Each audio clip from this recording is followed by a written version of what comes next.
Let me tell you about a good person. Not a movie villain, not a born bad person, just a normal human being with a decent heart and a rent payment. We'll call him Tunde. Tunde gets hired at a shiny company. Clean building, motivational posters, free water dispenser that tastes like leadership. On his first day, his manager points at a screen. See that leaderboard? That's how you become somebody here. Tunde laughs. Because it's just work, just numbers, just targets. Then the manager shows him the holy object of the workplace. If you hit target, you get a bonus. If you miss target, you get a meeting. And that's when the room temperature changes. Because humans can survive hunger, humans can survive embarrassment, but humans cannot survive a spreadsheet that decides their dignity. Now, here's the question that should terrify every adult on Earth. If you take a normal person and you put them inside a bad incentive system, what do you get? A bad person? No.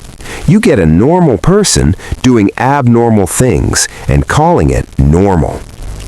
The core truth, the law of targets. There's an old idea in economics that explains this like a flashlight in a dark room.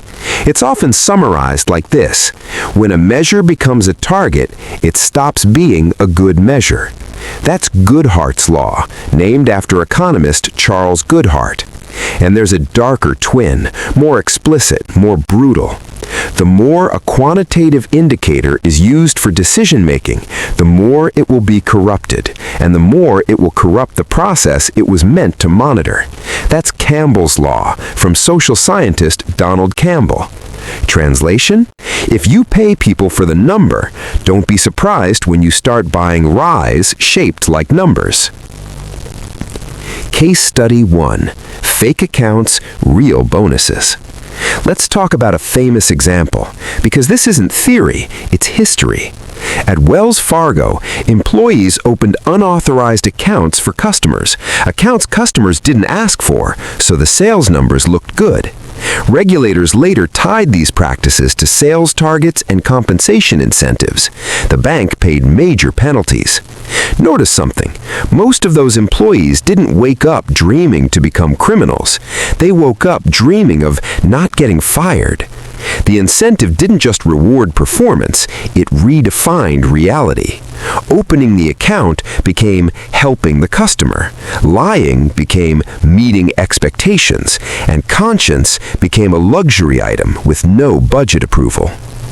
The cobra principle. There's a classic policy fable called the cobra effect. A government pays people for dead cobras to reduce the snake population. So people start breeding cobras to kill them to get paid. Human creativity is amazing when it's sponsored. Give people a prize for dead snakes, and suddenly you've created the world's first snake farming industry. This is what incentives do. They turn the goal into a game, the game into a religion, and the religion into a machine that eats truth. Case Study 2.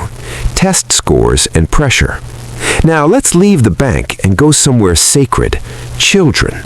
In Atlanta public schools, investigators documented widespread test cheating amid intense pressure around performance scores. And here's the terrifying part. Cheating doesn't always begin as, "I will do evil." Sometimes it begins as, "My students need this. My school needs funding. My job depends on it. Everybody else is doing it." In other words, it starts as love under pressure, coached by a target. Case Study 3. Healthcare upcoding. Let's go deeper. In U.S. healthcare, when payments depend on diagnosis codes, you create an incentive to document diagnoses in ways that increase payment. Research has found that certain systems can generate higher risk scores, evidence consistent with upcoding incentives. Now, listen carefully. I'm not saying every doctor is a villain. I'm saying systems reward what systems reward. And when the system pays more for sicker on paper, paper starts catching strange diseases. Somewhere, a printer just coughed. Case Study 4. The subprime gravity. Before the 2008 financial crisis, mortgage brokers often earned compensation linked to loan structures. Some arrangements created conflicts. Loans that paid brokers more weren't always better for borrowers. So what happens when you commission a human inside a hot market? You don't just get sales, you get sales with gravity, pulling decisions toward whatever pays more, even when it harms the person you trusted. And here's the tragedy. Many people involved didn't think they were doing evil. They thought they were doing business, hustle, the system, what you have to do. The ultimate pattern. Here's the pattern, because we're not here just to be shocked. We're here to become dangerous to manipulation. A bad incentive system usually includes one dominant number that matters most, a personal reward or punishment tied to it, ambiguity in the work, so gaming is possible, weak oversight or oversight that worships the same number, social proof, everybody does it, moral licensing, I'm a good person, so this shortcut is fine. And once that machine is running, people don't feel like they're breaking rules. They feel like they're breaking through. The trail out. 3 principles. Let's get out of the rabbit hole. 3 principles you can apply anywhere. Principle 1. Incentives are a steering wheel, not a gas pedal. Stop asking, will this motivate people? Start asking, what will this make rational? Because incentives don't just increase effort, they choose the direction of effort. Principle 2. Every target creates a shadow industry. Reward the metric and people will build shadows, shadow accounts, shadow scores, shadow diagnoses, shadow compliance. That's Goodhart and Campbell in real life. Principle 3. Ethics must be designed, not begged for. You cannot training video your way out of a system that pays people to cheat. If you want ethics, design for it. How to build incentives without creating monsters. If you run anything, business, team, project, here's a quick audit. 1. What behavior does the bonus really buy? Not what you intend, what it purchases. 2. Can the metric be gamed cheaply? If yes, it will be.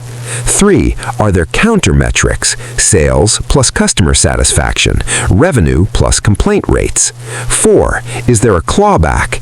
If results were fake, can the reward be reversed? 5. Is there independent review? If the same team benefits and measures, you're not measuring, you're approving. If your bonus plan fits into one spreadsheet column, congratulations, you invented fraud with extra steps.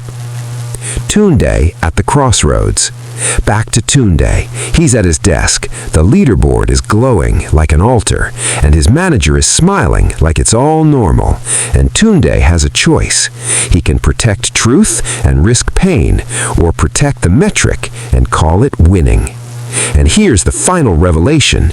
Incentives don't remove choice. They simply price it. They put a number on integrity. They ask, how much is your conscience worth in your currency? So the next time you see a scandal, don't only ask who did it. Ask the more dangerous question, who designed the payoff? Outro. Call to action. In the comments, where have you seen incentives create quiet corruption at work, in business, or in society?